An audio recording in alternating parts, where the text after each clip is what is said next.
Bitcoin officially became legal tender along with the U.S. dollar in El Salvador back in September. The nation has touted the cryptocurrency as a means to help millions of its citizens who send remittances from abroad and its ability to bolster tourism. While the IMF has been critical of the move from the start, the central bank doubled down on Monday, writing, quote, given Bitcoin's high price volatility, its use as a legal tender entails significant risks to consumer protection, financial integrity, and financial stabilities. Its use also gives rise to fiscal contingent liabilities, adding that because of those risks, Bitcoin should not be used as a legal tender. So let's go ahead and bring back our expert panel of Professor Richard Wolff and Peter Schiff to discuss. Now, I think you gentlemen might be able to find some common ground on this, but then again, I've been wrong in the past. Peter, I do want to start with you on this one.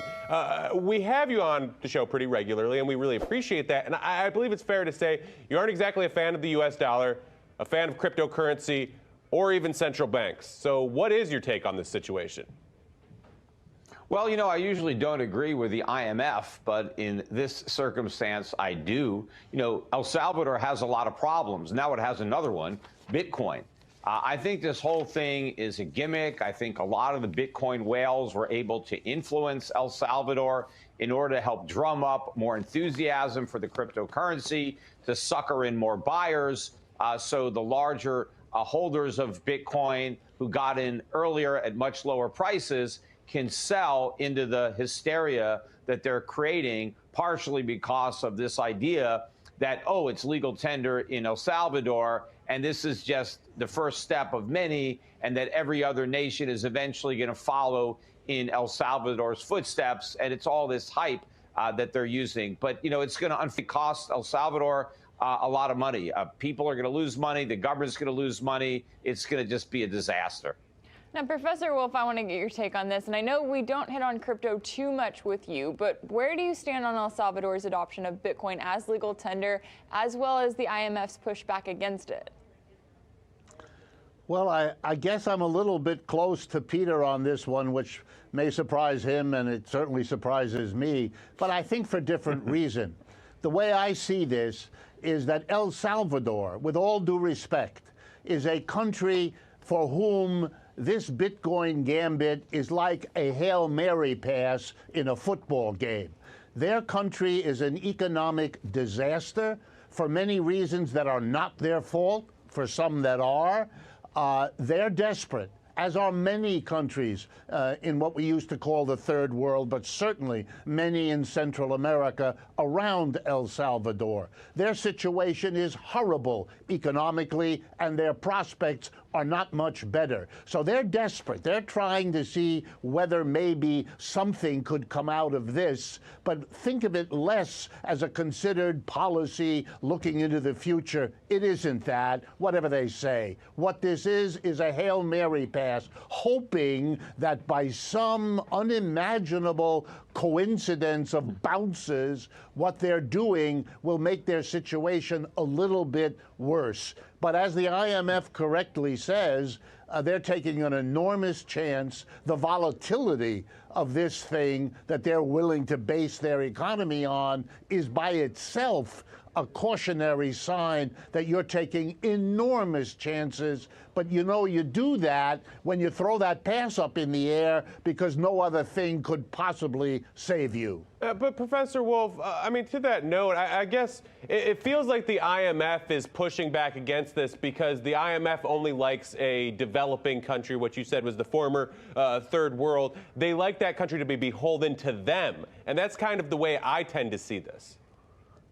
Yeah, it's beholden to them, but more typically, it's beholden to the whole system that has been set up going back at least as far as Bretton Woods after the Second World War, the global financial system, first with fixed exchange rates, now with variable exchange rates, with a few central banks controlling pretty much everything in a coordinated game that benefits some countries, of course, at the expense of most others, of course, because that's the way capitalism has always worked. They are in El Salvador are on the wrong end of this game. They want to upset the game because it isn't working for them. And you're quite right. The IMF is simply part of the apparatus of the status quo that wants to squash this and will use whatever arguments they can, as they have argued against a whole host of other steps that countries like El Salvador have taken. Once you're in that game, once you play with the big guys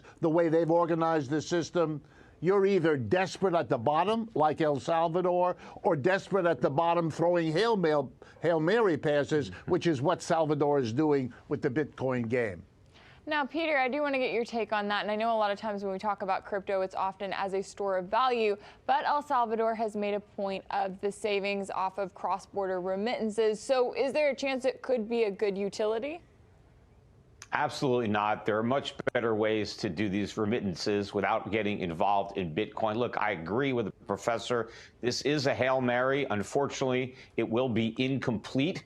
You know, I also agree that you don't want to get into bed with the IMF. They've got a horrible track record of making big governments bigger. You know, El Salvador is in a lot of trouble. What they need is a dose of free market capitalism. They need massive deregulation. They need less government. They have to free up the entrepreneurial spirit of that country.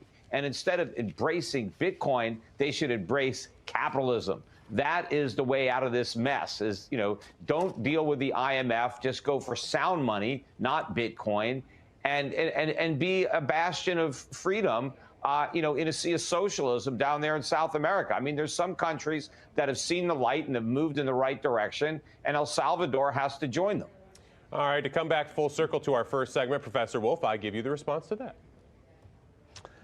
Well, very simply, for me, El Salvador needs to radically alter the distribution of wealth and power inside that society. That's what's kept it in the doldrums it's been in, the refusal of the few people who own and run that society to give up any power at any time to the mass of people. That's the problem. And those people stay on top because of the capitalist private enterprise economy that they have always run there, using whatever institutions of government they can to keep that system going.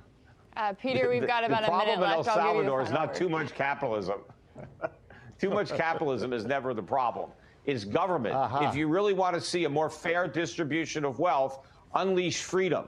It's government that is responsible for the problems that you're concerned about, and government will never solve them. Making government bigger is not the solution to government-created problems. All right, now, Professor Wolf, you have the final word because we've got about 30 seconds left. Well, I hope, as I've said to Peter before, I hope he gets paid well by the corporations for deflecting the criticism that they deserve onto the government, who all, after all, are the puppets for which the CEOs of our country are the puppeteers. Gentlemen, I know we try governments. I know we try to any kind of corporate. Yeah, I know we try to solve all the world's problems here, but unfortunately, we're out of time.